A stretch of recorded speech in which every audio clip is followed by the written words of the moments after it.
Hi, இன்றைக்கி எங்கள் ஊரில் மாரியம்மன் திருவிழா. ஸோ மார்னிங் நாங்கள் ஃபேமிலியாக கிளம்பி அம்மா வீட்டுக்கு திருவிழாவுக்கு போயிட்டுருக்கோம். ரொம்ப நாளுக்கு அப்புறம் அம்மா கையால் நான்வெஜ் விருந்து சாப்பிட போகிறோன்னு ஒரே எக்ஸைட்மெண்ட் தான். அம்மா வீட்டுக்கு வந்துட்டோம். என்னம்மா எதுவுமே ப்ரிப்பேர் பண்ணலையான்னு கேட்டால், அம்மா இன்றைக்கி கறி விருந்து நீ தான் ரெடி பண்ணணும்னு சொல்லிட்டாங்க. மாமியார் வீட்டில் தான் நம்ம சமைச்சிட்ருக்கோம், அம்மா வீட்லையா ஜாலியாக இருக்கலான்னு பார்த்தா இங்கேயும் என்னை சமைக்க சொல்லிட்டாங்க. சரி, அம்மாக்காக சமைக்கலாம் அப்படின்ட்டு ஸ்டார்ட் பண்ணிட்டேன். அப்பா பச்சரிசி மாவு மெஷினில் கொடுத்து அரைச்சிட்டு வந்து வச்சுருந்தாங்க. ஃபஸ்ட்டு மாவுளுக்கு ரெடி பண்ணிடலான்னு மாவுளுக்கு ரெடி பண்ணினேன். அடுத்தது கொழுக்கட்டை ரெடி பண்ணலாம் அப்படின்ட்டு மாவு லைட்டாக ஃப்ரை பண்ணிவிட்டு வெள்ளைப்பாகை வந்து கம்பிப்பாதம் வர வரைக்கும் காய்ச்சி கொழுக்கட்டை பிடிச்சேன். எங்கள் ஊர் ஸ்டைலில் நாங்கள் கொழுக்கட்டை இப்படி தான் ரெடி பண்ணுவோம்.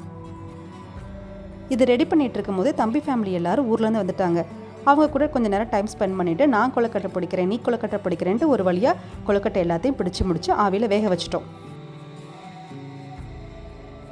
நாட்டுக்கோழிக்கு தேவையான மசாலா எல்லாமே வீட்டிலே ரெடி பண்ணி நாட்டுக்கோழியை நல்ல ஒரு சுக்கா ஸ்டைலில் ரெடி பண்ணியாச்சு. சைட் பை சைட் சிக்கன் குழம்பு, சிக்கன் கிரேவி எல்லாமே ரெடி ஆயிடுச்சு.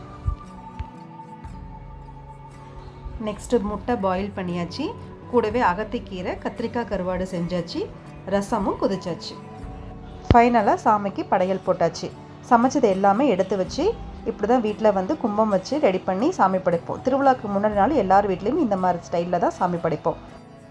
அப்புறம் என்ன, எல்லோரும் ஒன்றா உட்காந்து சாப்பிட்டுட்டு கதை பேசி முடிச்சுட்டு ஊருக்கு கிளம்பிட்டோம்.